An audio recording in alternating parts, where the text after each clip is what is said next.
संसद के शीतकालीन सत्र का तीसरा दिन, लेकिन पहले 2 दिन भारी हंगामे की भेंट चढ़ गए। विपक्ष एसआईआर यानी वोटर लिस्ट के स्पेशल इंटेंसिव रिवीजन और वोट चोरी के आरोपों को लेकर सरकार पर हमलावर रहा। बढ़ते टकराव ने माहौल को इतना तनावपूर्ण बना दिया कि लोकसभा स्पीकर ओम बिरला को हस्तक्षेप करना पड़ा।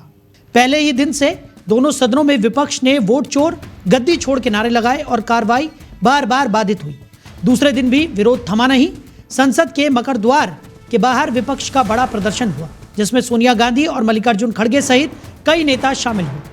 बिरला ने सत्ता पक्ष और विपक्ष दोनों को अपने मीटिंग रूम में बुलाया, जहां सहमति बनी कि तीसरे दिन सदन शांति से चलेगा और एसआईआर पर विस्तृत चर्चा अगले हफ्ते कराई जाएगी। कांग्रेस सांसद के सुरेश ने बताया कि 9 दिसंबर को चुनावी सुधारों पर 10 घंटे की बहस होगी, जबकि 8 दिसंबर को वंदे मातरम के 150 साल पूरे होने पर पूरे दिन की विशेष चर्चा होगी, जिसकी शुरुआत प्रधानमंत्री करेंगे।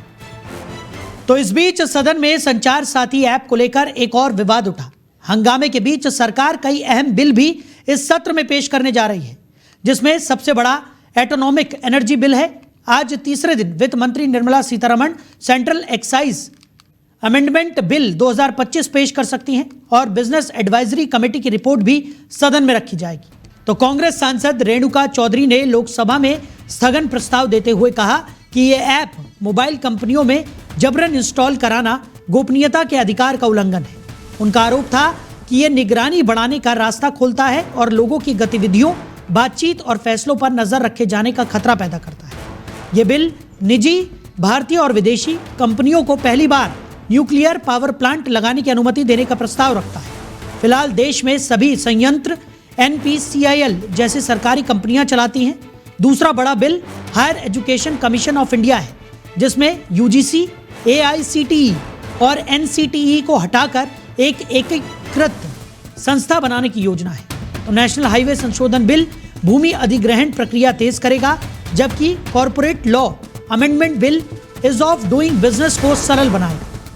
तो सिक्योरिटीज मार्केट्स कोड बिल सभी बड़े बाजार कानूनों को एक फ्रेमवर्क में लाएगा। संविधान का 131वां संशोधन बिल चंडीगढ़ को आर्टिकल 240 के दायरे में लाने का प्रस्ताव रखता है, जबकि आर्बिट्रेशन अमेंडमेंट बिल कंपनियों के विवाद तेजी से निपटाने का रास्ता खोलेगा। इधर कांग्रेस के मनीष तिवारी और मणिकम टैगोर ने लेबर कोड के प्रभावों पर तत्काल चर्चा की मांग करते हुए स्थगन प्रस्ताव दिया है।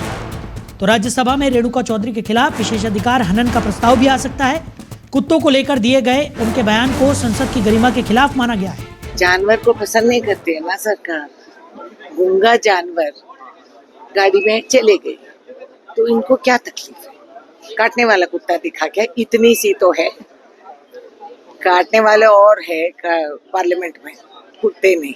तो 2 दिनों के भारी हंगामे के बाद अब उम्मीद है कि तीसरा दिन बिना बाधा के गुजरेगा, क्योंकि दोनों पक्ष बहस के लिए तैयार दिखाई दे रहे हैं। आने वाले कुछ दिन खासकर 8 और 9 दिसंबर संसद की दिशा और देश की राजनीति दोनों को प्रभावित करेंगे। तो इसी तरह की तमाम अपडेट्स के लिए आप बने रहिए डेली 24 भारत के साथ। नमस्कार।